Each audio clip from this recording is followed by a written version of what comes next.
Hello, everyone. Welcome to our Art at Noon talk with licensed art therapist Denise Wolfe.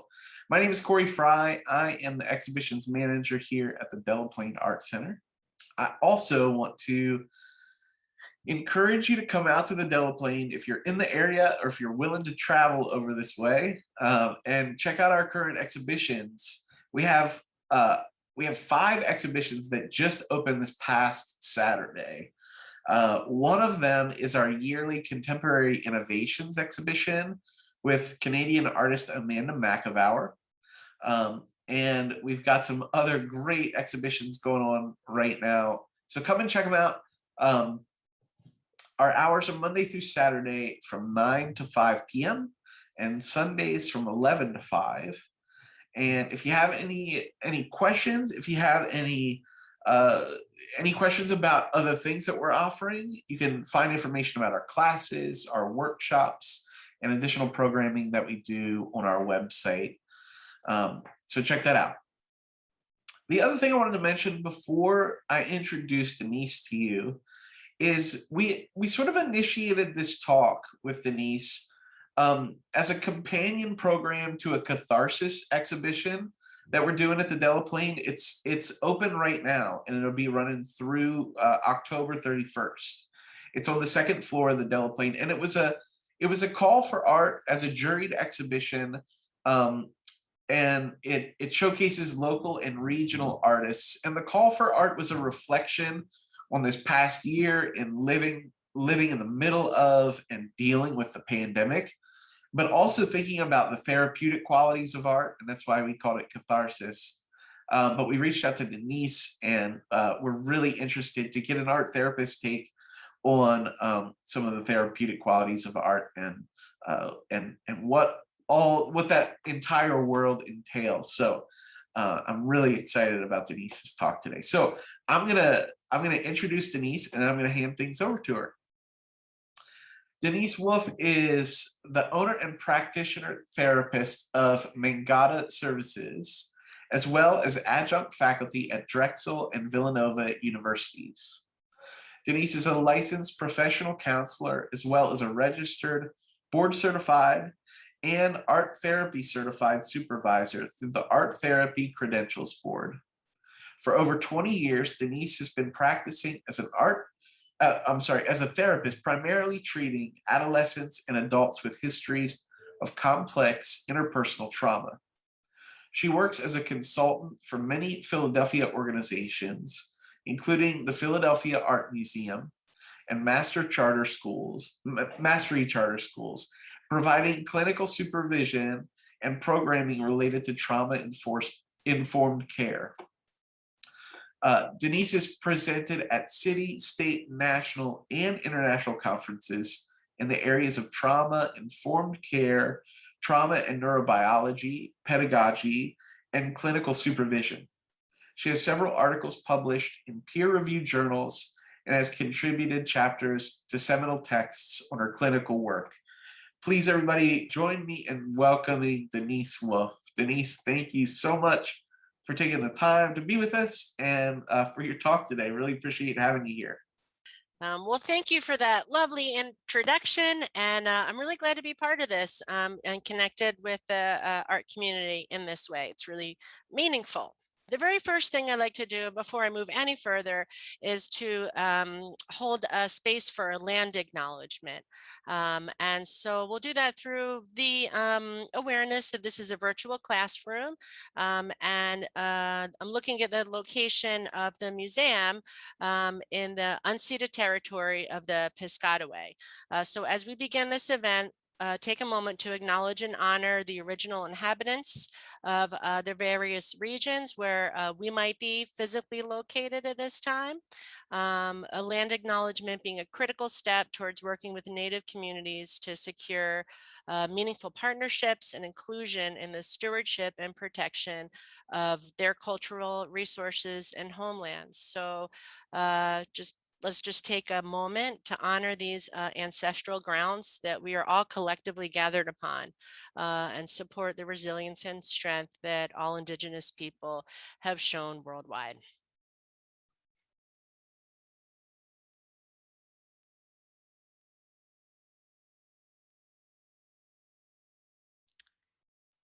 And with that acknowledgement, I'll continue to move us forward. So here's where we're headed today.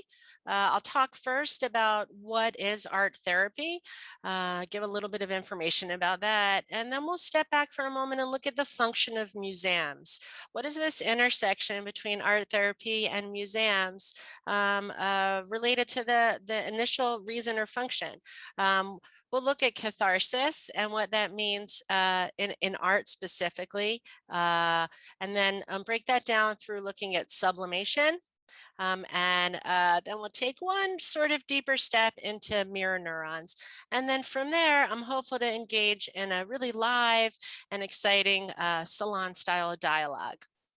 I am by no means an expert, right? Not the sage on the stage, I'm the guide on the side. All right. So why do we view art, right? What's happening why are we going to museums? Why do we view art, right? Because it feels good. Sometimes we do it because it feels bad or awkward, which ultimately feels good, right? Catharsis. So we'll be looking, and I'm trying to answer this essential why question. Um, lovely quote here, right? We have art and view art, so we shall not die of reality. So moving into what is an art therapist? What does an art therapist do? Art therapists are mental health professionals. We use art as a language, right? Where other therapists might use oh my gosh, a psychoanalytic language. Our language is art, right? So we are looking at, so I've grabbed this definition from the American Art Therapy Association, and I've highlighted in blue some of what I think are the essential words or core concepts, right? That we are licensed mental health professionals, or can be licensed depending on the state, using the creative process in resolving emotional conflicts, right? We can treat anything a non-art therapist mental health counselor can treat. Addiction, trauma, emotion regulation, also supporting wellness, growth, things like that, right? We're not always deficit focused, right? As our therapists, we have knowledge of both visual arts and counseling theories. So a little bit in a nutshell. A simpler, way to explain it is, what's special about our therapy? What is it, right? So here's a few kind of big ideas that I think are useful to hang on to, right? Art communicates the way that we experience things, which is all at once. So when we verbally have to tell a story, right? Say we were driving and on the way to work, we saw a giant heron, land on the highway. So we are sharing this story, and it's sequential. We're saying, well, first I got in my car, and then I was driving, and then I saw the bird, and then and there are all these time markers. And in art making, right, we communicate, it's all happening at once in the imagery. Right. And so that communicates to ourselves and others exactly the way we experience things. In the art therapy community, we call that the spatial matrix. Very fancy way. Sometimes it's just easier if I draw you a picture. Back in the day before we had these magical things that we carried around and threw pins at each other for locations, sometimes if we were trying to communicate a place or a space, we'd say, give me a pen and paper, let me just draw it. It's easier if I can just draw you an image. And art creates this space, this sacred space. It's real, but not real. Essentially, our brains don't know the difference between something that we experience, something that we think, imagine, or dream. So art holds that space of real but not real, and it can become this intersubjective space where we can experiment with new behaviors, ways of feeling and thinking in this real but not real space. Those are kind of some of the essential big ideas happening there.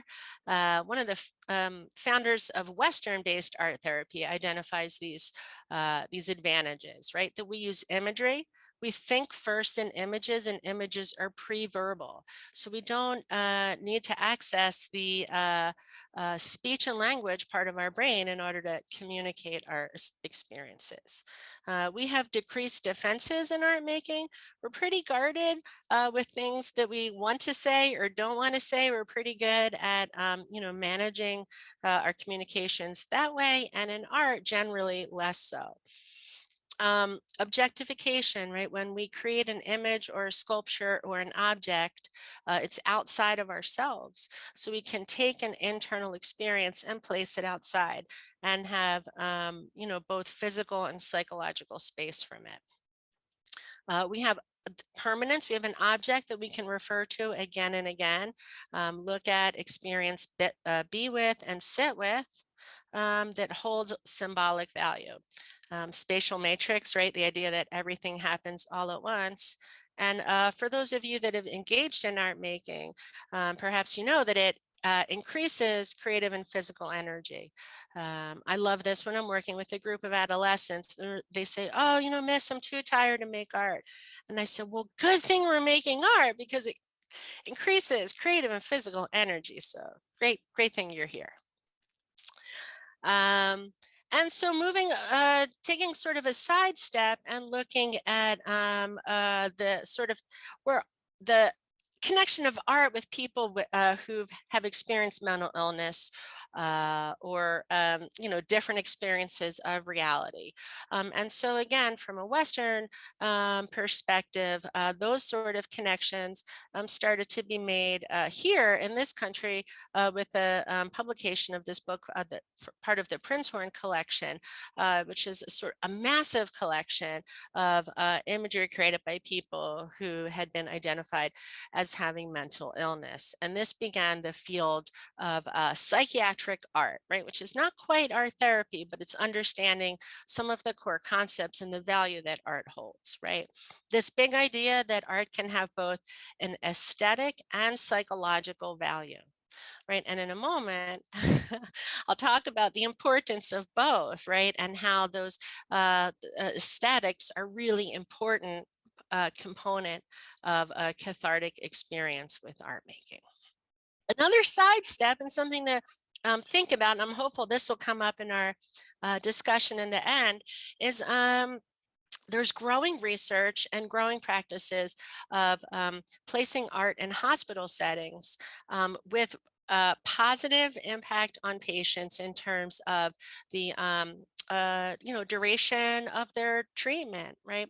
Patients with artwork in their rooms in one study have been shown to have a shorter course of treatment than patients without art in their rooms for the same symptoms or same medical processes. So there's more and more research that viewing art, right? So, and I'm going to talk about the psychological catharsis, right? But for a moment, let's hold space to acknowledge that there's growing research that says viewing art actually can promote physical health as well. All right. So a little bit about our therapy, right? A tiny little look in the deep, deep pond that is art and illness. And now, so another sidestep, museums. What are the functions of museums? Why, right? Why art museums?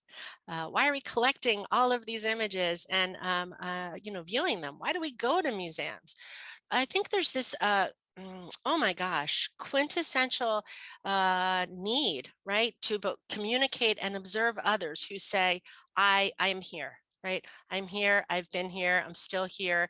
The core of a human experience, right? From, some of the oldest, oh my gosh, images we found 33,000 years older, right? What is this urge to do this? Right? I'm here. And then we want to view these images. So why are we doing that? I don't know, Denise, why don't you tell me? All right.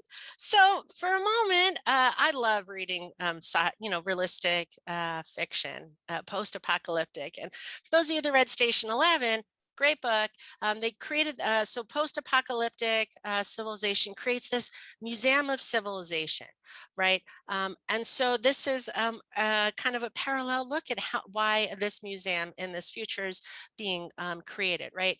In the novel, this museum of civilization, which gets created at an airport, is a collection of cultural items for the young and nostalgic reminders for the old. Right? It's unofficially started at the airport where people had abandoned passports, electronics, things like that that were now obsolete, right? You know, there's a limitless number, in the text, it says there's a limitless number of objects in the world that had no practical use, but that people wanted to preserve. Right. So if we look at art for a moment and say, well, it doesn't have practical use, even though we know it does, but people want to preserve it. Well, that's practical. So why museums? Why are these objects of art, in these spaces?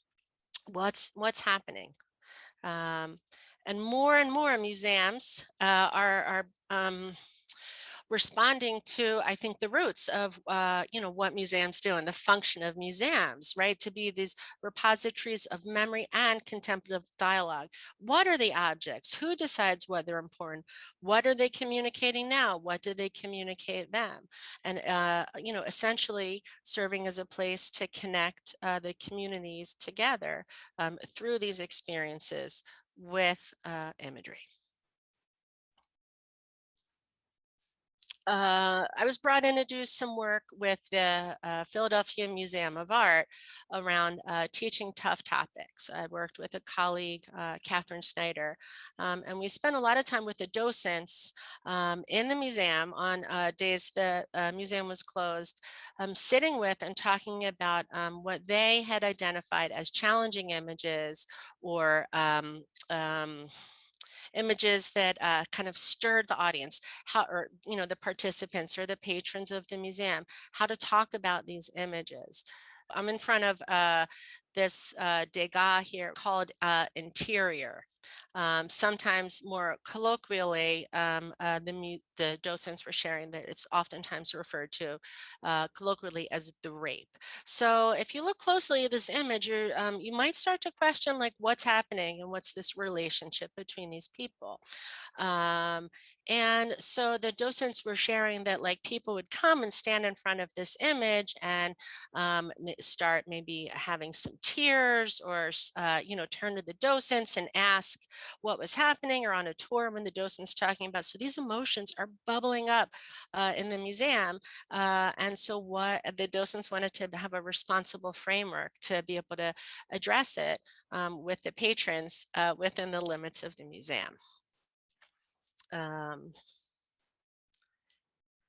Another image identified was Rachel weeping. And so this is an image, Charles Wilson Peale. This is a portrait of his wife, a commemorative portrait of their baby daughter who died of smallpox. And again, this was an image that the PMA Museum identified as challenging or inflammatory, or, that people were having big emotional responses in the museum space. What's happening and what do we do about it? So this idea of catharsis, right? What are these images doing? What's happening in our brains and our bodies that we're responding to? And is it catharsis?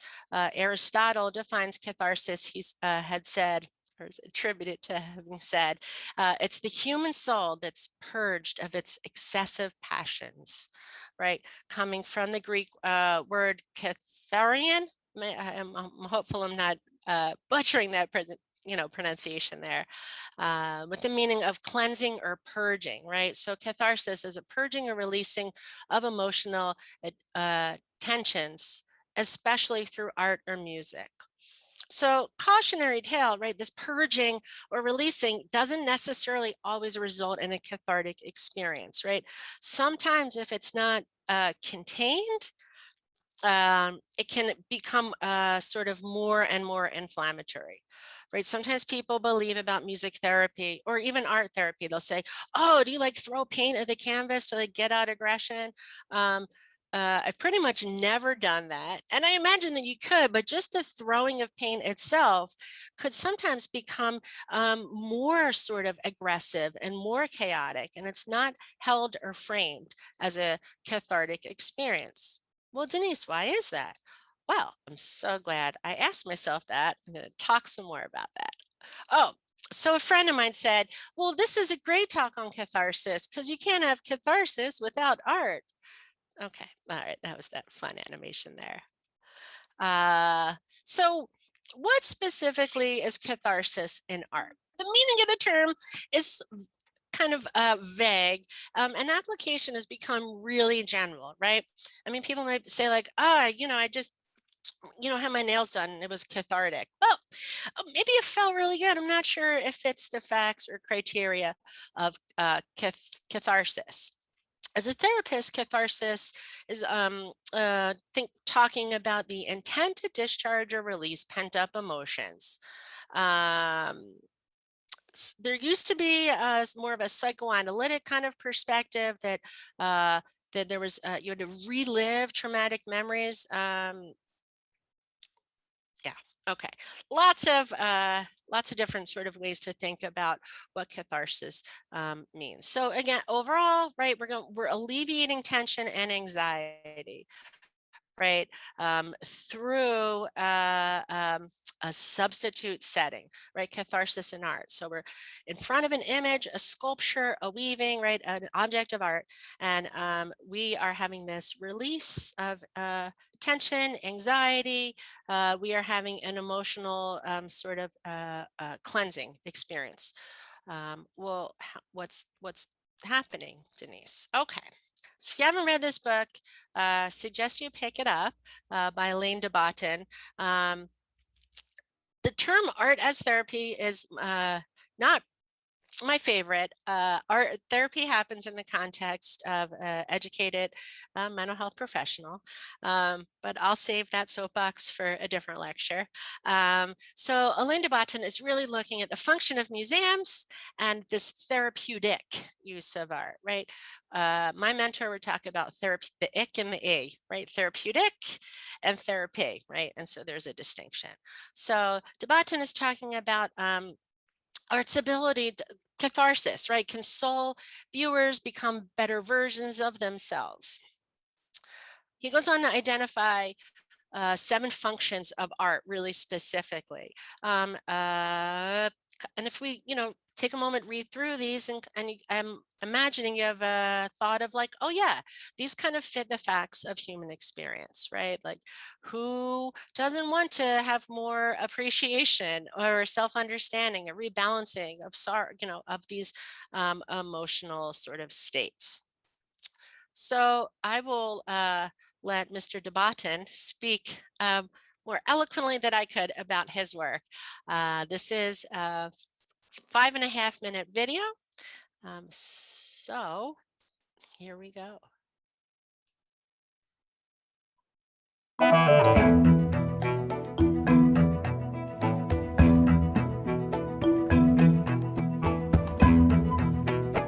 When people go to museums, they're often not sure what to do. And one of the first places they look to for guidance on what to do with the art that they see is the caption. And all over the world, captions tend to be the same. They tell you the artist's name, when the painting was done, they might allude to a little bit of symbolism, and they will give you the date and the materials of the work of art. And the argument of this show is that's not enough, because very often you're in front of a picture and you just don't necessarily know what to do, what bits of yourself to bring into contact with the work. And this is a show about saying that you can actually ask of art some pretty direct questions. You can really say, what's the point of this? How could this make any difference to my life? So we're asking big, blunt questions, and the Rijksmuseum are allowing us to graffiti and stick giant yellow post-it notes all over their beautiful collection. This wonderful Dutch graphic designer, Irma Baum, really went a bit crazy with this one, and she thought that post-its are the things in our culture that we use to stick things that are important, but necessarily a little bit personal, maybe a bit casual. We just stick it on, precisely to make the point that this is about an intimate intervention. Now, it's deeply unusual that we're here at a time of day when there's no one in front of this painting, because normally this is the most crowded room in the gallery. There are literally hundreds of people. This is the most famous painting in the nation, Rembrandt's Night Watch. And the interesting thing is, you're watching it normally in a crowd, and it's a painting of a crowd, but it's a very different kind of crowd. The crowd that you're likely to be seeing it among is a crowd that you don't like. You wish that you could be on your own. And yet this is a picture of a nice kind of crowd. You actually want to belong, because this is a band of brothers. This is a group of people who are going out on a dark night to patrol the streets, to move on drunkards, to keep the order in the town. And in a sense, it's rather poignant because it shows us what we would like a crowd to be, which is a group of people with a common purpose. In a way, it's a picture of loneliness because it's telling us what we want from other people, but so frequently don't get, which is a sense of being part of a project we really can believe in with other people. They were doing that there, and most of us who are standing around looking at that painting are not part of any similarly thrilling communal project. The show argues, in a way, in a rather polemical spirit, that art is therapeutic. And that word has it's become very discredited. We're trying to stretch that word therapeutic to involve not just some Americanized vision of perfect happiness, but really encompassing everything that Aristotle thought that art was for, which is to find an echo of our deepest and most complex sorrows in the work of art, so as to produce fear, pity, but also compassion, feelings of empathy. That's hopefully what art should be for, to help us to live and to die. And that's what this show's about. So we're in a room full of the usual masterpieces, great works of art, and then, what's going on here? This is a linen cupboard. This is where you put your sheets and your pillowcases, right? And it's in a museum. And it is an incredibly ornate and beautiful work of art. It's not what we're used to thinking of as art, but it is art. And its message to the world is quite simple, really, which is tidy your cupboard, that ordering the laundry belongs to the dignified aspects of life. It's not some horrible, boring chore. It belongs to something that is part of a good life. And it's a message that we feel is so hard to hold on to nowadays, when we tend to think, well, museums, that's very important, art is very important, but doing the laundry, that's the banal stuff. Well, this cupboard's saying, no, actually, doing the laundry is part of a good life. So normally the good people in life nowadays are pretty shy, peaceable, loving people. But can you be good and a little bit tough, even violent? Now, this painting has something interesting to say about this, because it's almost a celebration of getting pretty aggressive with your enemies. So with every caption, we're always saying sickness and what the particular picture can do for that sickness. So the sickness this one addresses is, I couldn't hurt to flee, a kind of extreme timidity.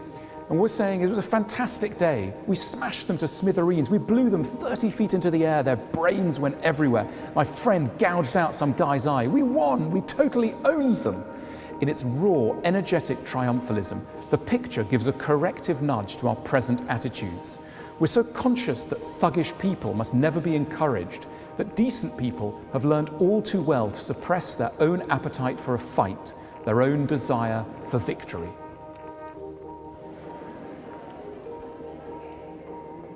We already know that we can use art to analyze symbolism, to think about issues around capitalism, to think about history. There are lots of things we know we can do with art. One of the things we're less familiar about doing is precisely illuminating aspects of our deeper selves, as we do with literature and as we do with music. And the point of this show is to demonstrate to people that yes, you can do this thing that we're very familiar with in the other arts, you can do it with the visual arts as well. Even in a very revered, respectable place like this, don't leave yourself at home. Bring yourself to the Rijksmuseum.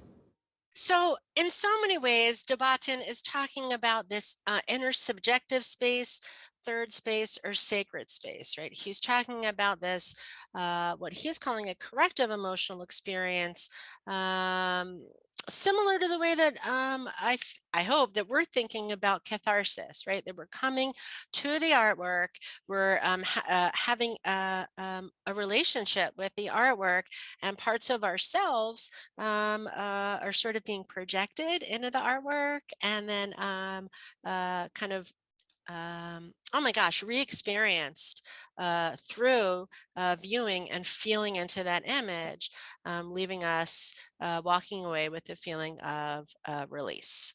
So more specifically, we'll look at sublimation and then move into mirror neurons for just a moment.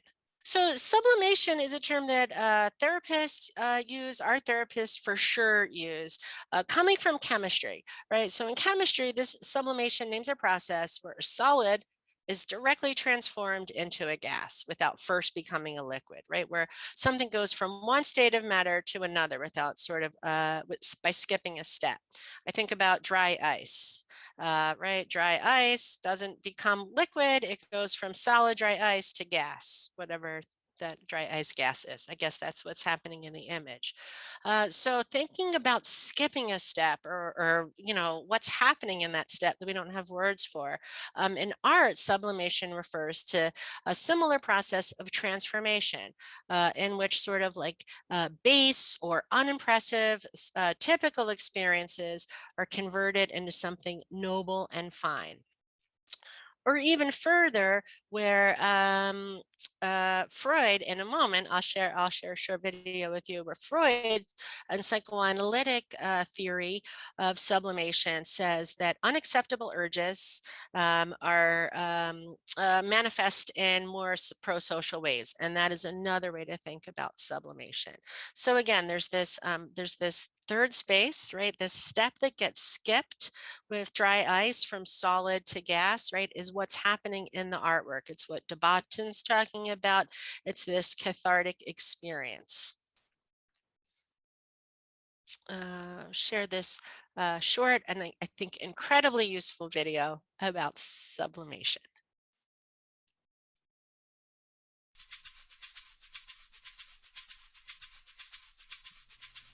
Some of what we want deep down in our primitive unconscious threatens to be pretty dark.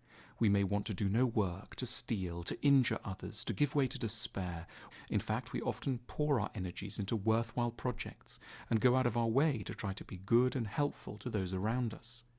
That we're able to do this fascinated the founder of psychoanalysis, Sigmund Freud, who gave a special word to this ability to put our primitive, egoistic, destructive energies to good use.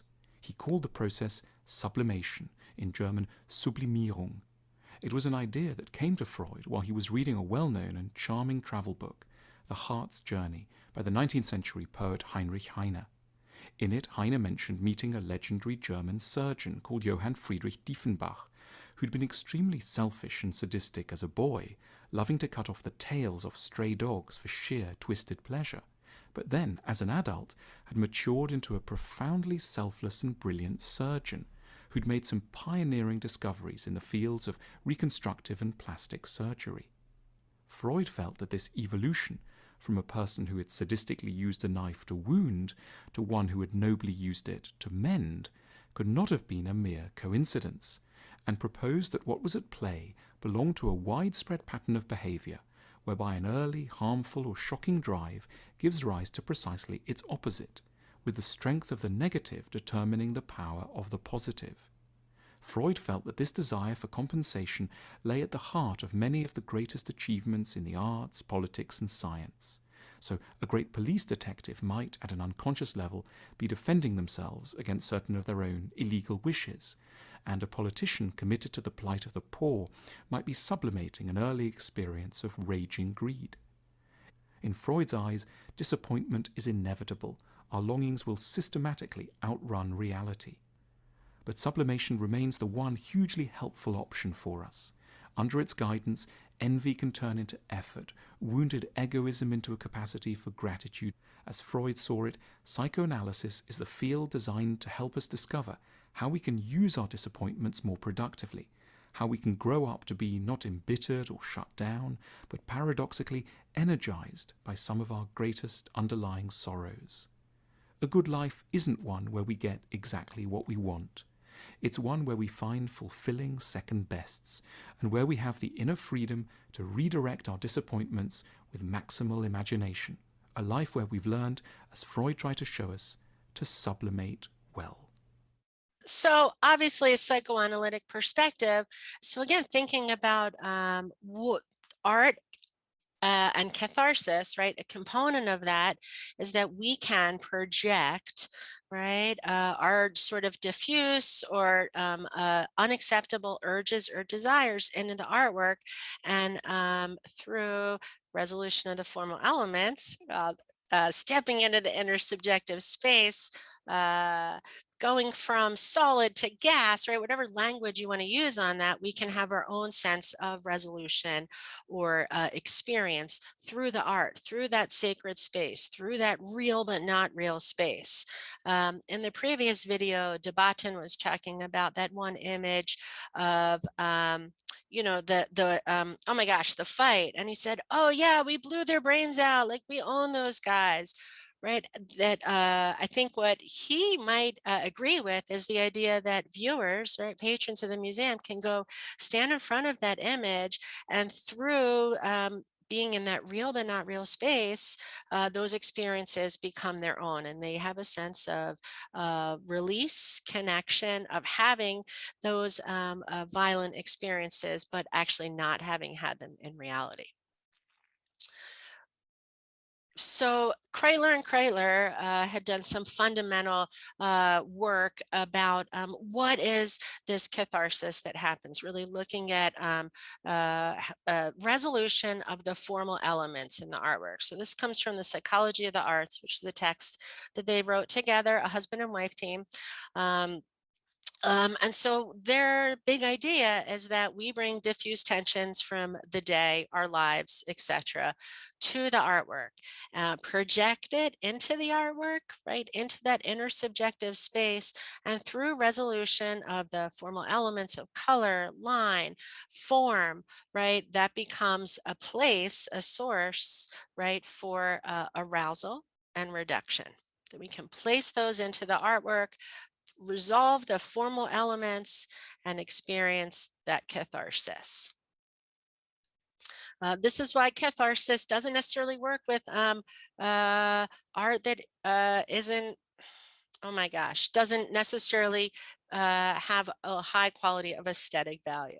So that also is a soapbox for another day. So these are some images that that I thought spoke a lot about this.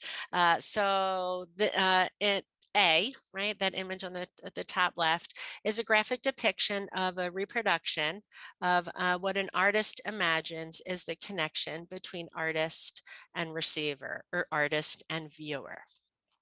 In image B, this is this artist rendition of the graphic depiction of mirror neurons and an information transfer from the artist to the receiver.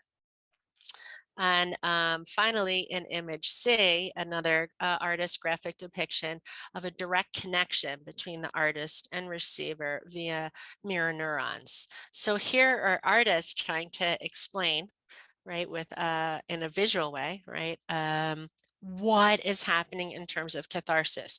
What's that connection between image and viewer? Yeah, what's happening. So understanding that emotions that are aroused by an artistic object can be increasingly clarified by neurology, right? We have more and more access to mobile body brain imaging, FNIRS devices that can measure our brain responses in the real world, right? Not in a tube.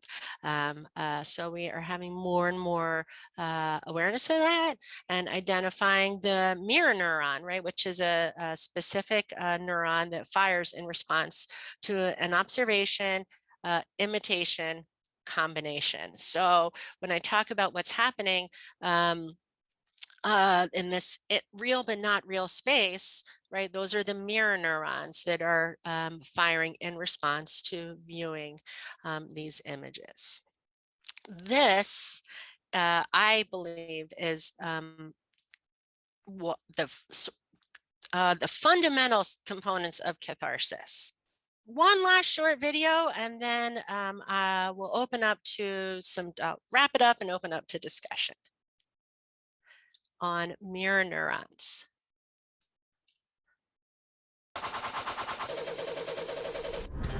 To show this, we took two men, Mr. Nice and Mr. Nasty, and placed them in a controlled environment.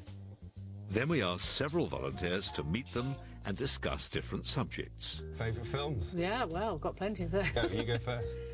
What the volunteers didn't know was that while Mr. Nice was being friendly and warm, Be terribly careful. You've been a lot. Mr. Nasty was being as negative and as difficult as possible. I think we did that one about AIDS, didn't we?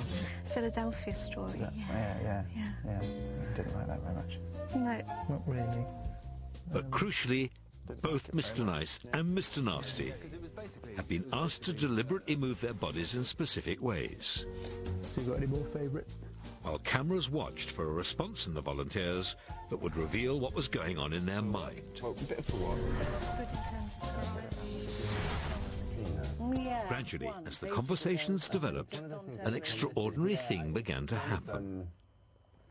I didn't. The volunteers with Mr. Nice gradually began to copy him. He kind of used those well, and the acting was so good, they kind of all got away with it. And the other ones, Last of the Mohicans. No, I didn't see I mean, God, I shouldn't, there's no reason to suggest that we should like that, but there's some... Meanwhile, those with Mr. Nasty didn't copy him at all. Well, I'm really enjoying 24 at the moment. Have you seen that? Saw it once. Yeah, no, didn't like it very much. No? No. And I think it's the sort of thing I like going to the cinema myself. Because the volunteers like Mr. I Nice, mean, some people say they like to, share the... their mind prompted them to mimic him. No, I often go by myself. walk out of this room. A subconscious attempt to strengthen the bond between them. Because I've been in the business. Well, that's what everyone says, it's fantastic. Used to. Yeah, you don't. I think if you do it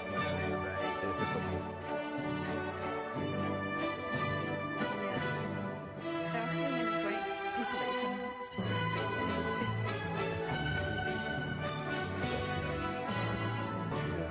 Fantastic. I saw Eamon Holmes. Did you? Yeah. Did you speak to him? No. Here's what we know, right? Something, let's start to put it together. We stand in front of images, artworks, sculptures. We have a cathartic experience.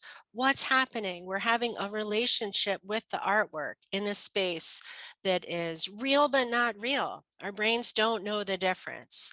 We are connecting with the content and perhaps the process.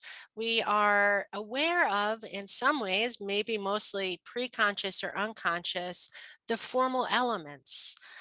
We are bringing our diffuse tensions or maybe a very conscious intention and emotional experience to the art space, to the artwork. We are projecting that into the artwork and experiencing a resolution through the formal elements, through sublimation, through a connection with the content and a sort of real but not real experience with the emotional content of the imagery, which we receive back. We are most likely doing that through mirror neurons. We are engaging with the artwork as if in similar ways that we engage with a person, regardless of whether or not the image is, humanoid, right? We are having these cathartic experiences. And so I'd love to obviously talk about art. I spend a lot of time in museums. I go with my family, and oftentimes a small group will sort of gather around me because it seems like I have interesting or perhaps non-traditional things to say. And so recently I was at the Soutine exhibit at the Barnes in Philadelphia, and a small group had gathered around, and I noticed it, and I felt a little bit cool for a minute until somebody came up to me and said, "Oh my gosh, you match her exactly." And so, yeah, I felt way less cool. But I encourage you the next time you're at a museum or perhaps even at the Catharsis exhibit right here to see if you can observe any mirror neurons firing by seeing if there's any synchronicities in body language between the movement, shape, and flow of the artwork and the people who are observing it. So lots of information. Most likely I raised more questions than gave answers, and I'm hopeful now that we can have a little bit of time to have some salon style dialogue. Denise, thank you so much. It's really, really fascinating and really a lot to process in the best way, you know. I really like this sort of thing. So, man, Denise, I don't even know where to start. I mean, maybe I'll start off asking you this, and I'm interested in this idea of like maybe, and maybe I'll just get your take on it. Maybe part of art appreciation in some way is a rejection of mirror neurons, in that, like, if we're looking to expound our ability to connect with things maybe that we don't understand, then our immediate reaction is that we're not going to connect with something that we are viewing. Maybe that, I'm not sure that I'm making any sense, but if we're standing in front of something that we maybe don't have a taste for, or a work of art that we're not usually engaged in, the mirror neurons might not be firing because there isn't that connection between the artwork and ourselves. So maybe in part, like, diving more into art appreciation has to do with like recognizing the voice of something other than yourself, recognizing the other and appreciating something that doesn't necessarily reflect your own point of view. Does that make sense at all? Yes, for sure. Yes, actually, yes, it does. It's a brilliant question. And so, perhaps, like, so I'm thinking a couple of things, right? So some of it is connection with like artworks that we identify or maybe have an empathic response to, or a connectivity. And that could, we could look at that in the frame of mirror neurons. And then some of it, like say we stand in front of an artwork and we're like, oh, I just don't like that. Like, that's gross, or it really even makes me angry. What's it doing in the museum? Who put it here? Or that could be looked at through the frame of sublimation in some ways, where one, it's okay to dislike an artwork, but less okay to like dislike your child or your partner or your boss. Also it could be a sublimation of, sort of just maybe more general sort of feelings of, a desire to other or outcast or elevate. And so that becomes a safe way to do that. Huh. No, that's great. Yeah, that makes a lot of sense to me. I wanted to ask you too, maybe it's challenging because we're talking simultaneously in some ways about viewing art as a cathartic experience, but we can also talk about making art as a cathartic experience. And I guess I'm interested in asking, do you have any practical do you have any ways to think about, or practical steps in engaging art making or art appreciation, and engaging a practice in that better? And I'm not exactly sure what I'm asking, other than the thought that comes to mind. There's this quote by the poet E.E. Cummings that says, to be yourself in a world which is trying its best night and day to make you everybody else is to fight the hardest battle that any human being can fight. And so it seems to me that honesty, be it in art making or even dealing with the idea of sublimation, like recognizing shadow or like deep places in you that aren't socially acceptable, or any of these things, being honest about it seems like a good place to start. I don't know. Do you have any thoughts about ways that we could maybe engage artwork better, or even art making in a cathartic way? Sure. Yes. In a in a nutshell, yes. So in terms of making art, I'm thinking, oh my gosh, there's an art therapist called Abby Miller, and she has done some research on these, what she calls a El Duende one canvas process painting, which is painting on top, over and over and over, photo documenting it over time and noticing themes. And so what I want to say about that right now is that she identifies that she says product is just process on pause. So in terms of our own art making, to step back from being product oriented and kind of be in the process, don't scribble over things or rip things out. It's disrespectful to your authentic self. We're not, if engage, yeah. Process orientation in terms of making art, towards like having a cathartic experience or more of a connection with yourself, and being able to like tolerate, like, ew, that looks terrible, or that looks like a kid drew it. Being able to tolerate that can be incredibly cathartic, useful, feel great, right? I think that's so great. That's really fascinating. And a lot of painters that I know, and maybe not just painters, but painters sort of particularly, are actually more interested, usually if the work ends up being really interesting, they're more interested in process than they are in product. And it becomes a challenge because we're all sort of like, a lot of our value system is based off of industrialization, and so we're constantly thinking about product. And in that way, I think it maybe could be countercultural is not the right word, but a useful practice in recognizing different value systems, different ways to really think about who we are as individuals, who we are collectively.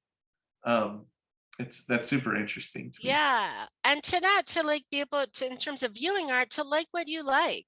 Like, I don't know much about wine, but I still drink it, right? So and that's okay, and I'm not intimidated by it because I don't have the words or the language.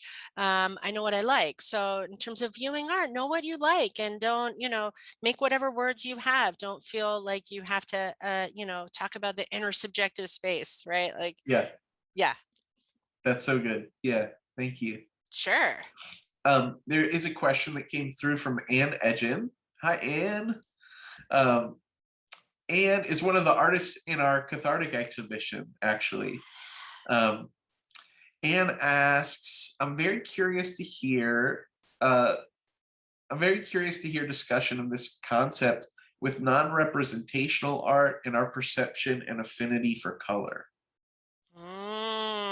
And I love that question. I'm going to make a bunch of words, and ultimately I would probably give you a very unsatisfying answer. So I would go back to Kreitler and Kreitler and the psychology of the arts, and really look at the formal elements, right? Like, what is it about a Rothko that's so different than, people are like, oh, my 5-year-old could do that. They couldn't, actually, right? So what's different about Rothko or other non-representational imagery than a child's painting? I think Kreitler and Kreitler would argue, and I would support them in the argument, that it's formal elements that show up. And so that's what's happening. So there's, in artwork, we have in abstract artwork, we talk about tension, right? We can have tension in line quality. We can have tension in line directionality, right? So like those are the, oh my gosh, the ways that I think catharsis shows up in that. And color, that's a whole nother, rabbit hole, because emotional connections to color are completely culturally bound. That's a great answer. I'm in constant discussions with people.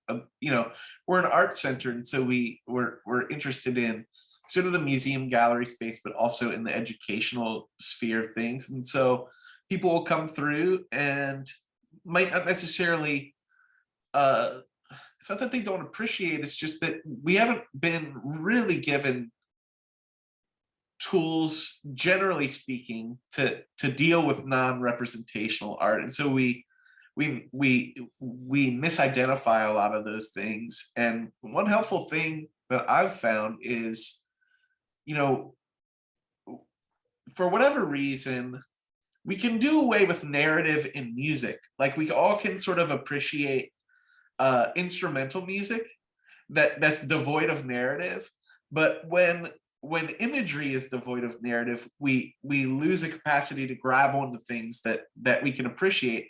And so I think coming back to formal qualities is a brilliant way to talk about abstract and non-representational work, because it reintroduces, like, oh, you can appreciate the beauty of instrumental music in the same way that you can appreciate the beauty of the technical qualities of things that are happening, be it color, be it form, shape, you know, any of these other things. So I think that's such a helpful way to think about it, Denise. Thanks. Yeah, and to keep coming back to it, like with music, the first time we research shows the first time we hear a piece of unfamiliar music, we don't like it, and the more that we hear it, the more that we like it, you know, until we hear it too much. But that's a different problem. So if you have you know, you're in front of a non-representational, you know, artwork, you don't like it, come back to it, because it takes a little while for your brain to start to be able to make those connections with it. No, that's so good. I don't see any other questions that have come through. I wanted to ask you, maybe, unless other questions come through, you can still send them over. But if they don't come through, maybe this will be our last question. I was curious about the thing that this brings up. One of the things that this brings up for me is the possibility of community around artwork. In this way that we're engaging in, I'm not exactly sure how to frame what I want to say, other than, like, a lot of the systems that we function in, we're trying to save face in a lot of ways. And in the art world, in at least some ways, maybe in dealing with even the idea of sublimation, like, we're engaging in our whole selves in a way that can be kind of acceptable, but we're also, with the mirror neuron thing as well, we're making connections with work. And because we're making connections with work that came from the depths of someone else, there's this possibility of connection that I think is really powerful. And I'm finding more and more that there's, I hesitate to use this word, but there's almost this tribal desire for connection around art making, because it has such easy, maybe not easy, but quick access to, I want to say, our hearts, but like the depths of us, rather than just surface level, you know, artifice or you know, artificial connections, I guess. Do you have any thoughts about, I don't know, communal possibilities around art making for the, either the things that I said or any ideas even tangentially from what I said? Oh, sure. Yeah. Lots of stuff. It's busy. Yeah. Right. So art making, oh my gosh, and craft, if we can put craft together with art and not separate them out, we can look at the value of that to create and hold community around the world. since the dawn of time, whenever that is. Even now we have language like, oh, they're sitting around in a sewing circle or whatever it is. And we look at rituals of basket weaving and sewing and dancing and music making that communities engage in together to mark spaces in time, right? Rituals of death, birth, celebrations, and craft and art, comes out of that. And because art is, for the most part, visual arts anyway, or objectified or external, we have these historical markers of that moment in time, which then in many ways wind up, become part of a museum collection. So what are, here's a great question, right, to continue to kick around is like, what are contemporary ways that the museum can facilitate communities getting together to celebrate, commemorate, right, mark a space and time through arts engagements as a way to both connect and document, some at the same time. Yeah. No, I think that's a great question. That's a question that I'm really interested in, for sure. No, it's been so fascinating. It's so good to hear from you, Denise, and your perspective. And just thank you so much for your time and talking through these things with us. And we just really appreciate having you. Oh, sure. This was great. And let's, have me back. Let's do that community art thing. Let's figure it out. Let's make it happen. That sounds good to me. Yeah. Yes. Well, thank you again, Denise. And thank you to everyone that joined us today. Thank you, Anne, for your question that came through. And I want to invite you that if you've enjoyed this program or any of our programs or exhibitions, any of our classes or workshops here at the Delaplane, consider supporting us by becoming a member. There are a lot of benefits to becoming a member. You get discounts on classes and workshops. You get discounts on submissions for solo and group shows here at the Delaplane. And you can find out a lot of information about that on our website. We have a lot of videos that we've done since the pandemic. Really, there's quite a bit of content that you can check out. So check out the videos on our YouTube channel. You can subscribe, hit the notification bell, and get notifications about other videos that we do. And come out and see us. Come out and check out our exhibitions and get some information about classes. Thanks again, Denise, and thank you all for being here very much. For sure. Thanks. We'll see ya. See ya.